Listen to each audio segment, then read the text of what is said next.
एक आदमी रेगिस्तान से गुजर रहा था, लगातार कुछ बुदबुदाते हुए। कितनी बेकार जगह है ये, बिल्कुल भी हरियाली नहीं है। और हो भी कैसे सकती है, यहाँ तो पानी का नामो निशान भी नहीं है। तपती रेत पर वह आदमी जैसे जैसे आगे बढ़ रहा था, उसका गुस्सा भी बढ़ता जा रहा था।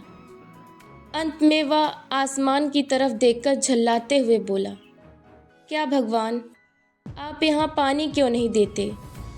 अगर यहाँ पानी होता तो कोई भी, हाँ कोई भी, यहाँ पेड़ पौधे उगा सकता था और तब यह जगह कितनी खूबसूरत बन जाती। ऐसा बोलकर वह आसमान की तरफ देखता रहा, मानो वो भगवान के उत्तर की प्रतीक्षा कर रहा हो। तभी एक चमत्कार हुआ। नज़र झुकाते ही उसे सामने एक कुआं नजर आने लगा। वह उस इलाके से बरसों से आ जा रहा था, पर आज तक उसने वह कुआं नहीं देखा था।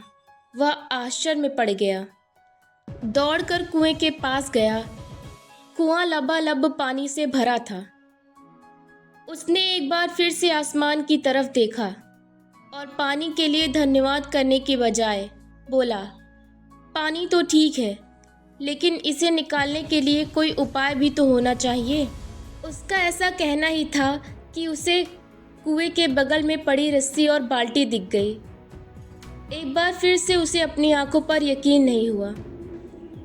वह कुछ घबराहट के साथ आसमान की ओर देखकर बोला, लेकिन मैं यह पानी ढोऊंगा कैसे? तभी उसे महसूस होता है कि कोई पीछे से उसे छू रहा है। पलटकर देखा तो एक ऊंट उसके पीछे खड़ा था।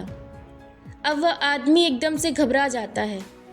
उसे लगता है कि कहीं रेगिस्तान में हरियाली लाने के काम में फंस ना जाए, और इस बार वह आसमान की तरफ देखे बिना ही बहुत तेज कदमों से आगे बढ़ने लगता है।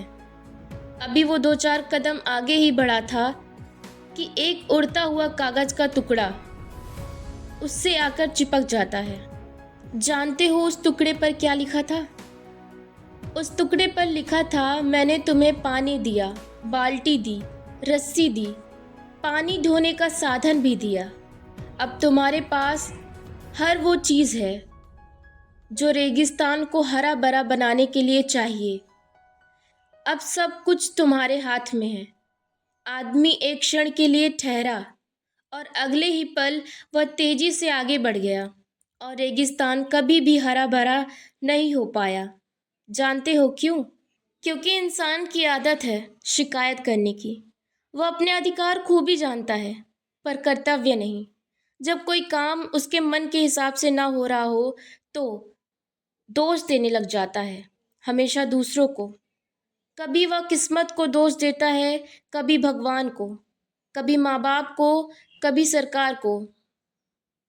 दोषारोपण के चक्कर में वह इस बात को भूल जाता है कि इंसान के अंदर वो शक्ति है कि अगर वो चाहे तो अपने हर सपने को पूरा कर सकता है, अगर वो चाहे।